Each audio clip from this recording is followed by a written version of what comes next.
Well, how much would it cost? That is case by case, Are we doing a truck? Are we doing a van? Are we doing a Tesla? Are we doing a Toyota Corolla? You've got different square footage that's going to be used, different colors, different materials. So really that's going to be project by project as far as your cost. You have starting points, and I think it's safe to say in the market you're going to start at $5-6 grand and go up from there. Well, yeah, and depending on what kind of wrap you're talking about, but yeah, like spot graphics, like like that stuff might be way less, but you can start at 500 and you can go to 10 grand easy. Yeah, color changes are all the craze, but we're not a huge fan of those. We do spot graphics, two-tones, things of that nature, but I think really the future is going to be the PPF color changes. We'll see. I definitely want to start investigating that a little bit more and see what we can do on those. Yeah. They got some new stuff out, like a paint protection color change PPF. It's supposed to last a lot longer, which is one of the biggest things why we don't like to really do the color changes here is just the longevity. The return on investment's not very good in Vegas if you're actually using the car as like a car. At the end of the day, it's a vinyl sticker where the paint protection film is going to have a little more robustness to it, 8 mil thick. Things of that nature, so it's going to protect against the rock chips on our atrocious roads out here going down the 95. And I think on top of that, like if it can just hold up to the sun better, you know, it's got like its own built-in UV protection that's protecting the. So some of these new ones are basically using a like an actual paint. You got your self-heal top layer, whatever, your UV coat. They're actually, how I understand it, right, is they're like painting or dumping a layer of paint, so it's actual paint, and then coating it. So that whole layer is a malleable paint that they're making it with. So manipulating.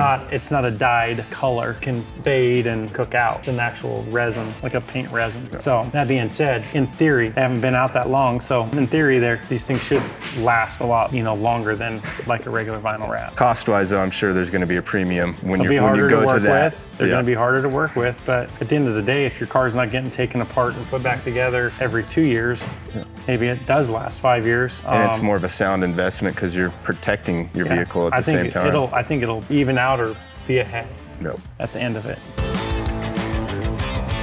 We live in the desert, so. Sides and stuff are going to be 5 years. The roof and hood, if it's outside all the time, is going to be 2 to 3 max. Just like anything too, your upkeep. They got ceramic coating sprays that you can put on to help prolong the life of it. Is it garage? Is it being parked outside? I know I dealt with plenty of pilots that they're stuck at Harry Reid 2-3 days with their car just baking in the sun, and that's not going to be good for any wrap. Yeah. Just sitting outside? Yeah. I mean, a lot of us don't have garages, so it's going to be the same thing. They advertise usually about 3 to 5, given what you're... What's that?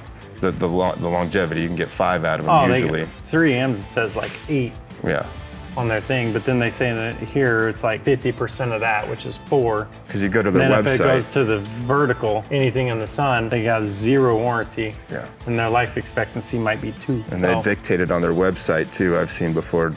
Based on your region you're at. Are you in the Midwest? Are you in the desert, the high desert? 100%. East Coast. What do you put down on your roads? So if you get something wrapped out here and you go to Colorado or Washington where they're laying salts on the roads in wintertime, that's going to eat at a wrap as well. Humidity, moisture, freezing, stuff like that. How cold it gets. Yeah, those can all affect it. So. Because at the end of the day, it is a sticker. Yeah, I wonder if they freeze. It doesn't get cold enough here to know. Like, what if it was frozen and then a rock hit it? Would it like... Spider web and crack? Like...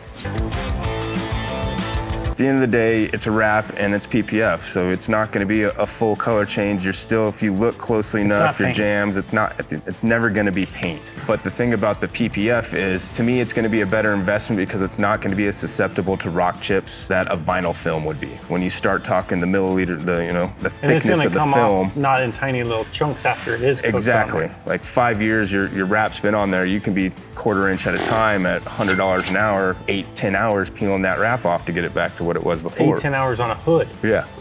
Just that thing. So the PPF is much like your cell phone protectors and things that kind of give you an idea. It's a little more robust and it's going to come off in one solid piece. That's the idea. But it's also, at the same time, vinyl is 2.1 mil, which is, I don't know why I hate America for this because I think in inches and I have no idea what that means. It's thin, right? And then PPF is 8 mil. So when you start thinking about complex curves and stuff on a car, there's a point where you're not going to be able to get an 8 mil film to go as deep as you can a 2 mil film. You're not gonna be able to heat it and burn it and get it as hot to go into the same crevice. So you're gonna have limitations on that. You know, a lot of these new cars have these huge air scoop intakes on the front, and they're all kind of complex. Like the Corvettes. Do you cut that out first and like do a black insert and then do green around it and mix and match the colors instead of just having the same color seamed? You try to design it around making it look like it's supposed to be there or something else. PPF is all the craze, and it's right now somehow this stuff is, I don't know where it's made. What are you thinking? It can't be made here. Starting at like 8 grand, 10 grand at that point? I don't even know. We got to do one first. Yeah. I want to do one. I saw a couple at SEMA. I mean, it started going this year, so it's becoming popular. It's getting traction with social media. You're seeing it on TikTok, Facebook, Instagram.